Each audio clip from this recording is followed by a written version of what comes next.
I opgave 4c har jeg trukket alle de integrerede funktioner fra hinanden.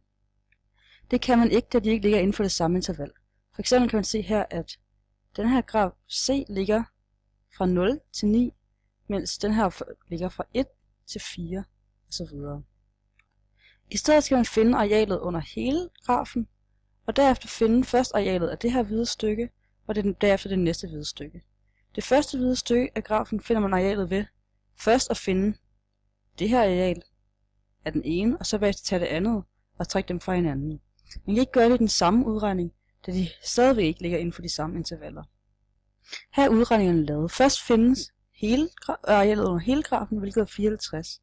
Derefter tager man først arealet under grafen i det lidt mindre interval, og derefter det andet af den anden graf, og så trækker man dem fra hinanden, og så får man 7.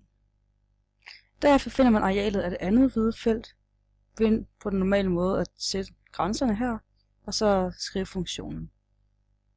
Og så bagefter til sidst trækker man det hele fra det samlede areal, og dermed bliver n's areal 26,75. I opgave 6 skal man løse ligningen log x i anden plus log x minus 6 lig med 0, altså den her. Problemet ved den er, at man ikke kan løse den som en normal ligning med logaritmer ved at opløfte 10 i hvert led på grund af potensen, og man kan ikke løse den som en normal andengradsligning på grund af logaritmen. I stedet kan man foreløbig se på log x som en ubekendt samlet, som vi kan kalde y, og dermed får man en helt normal andengradsligning.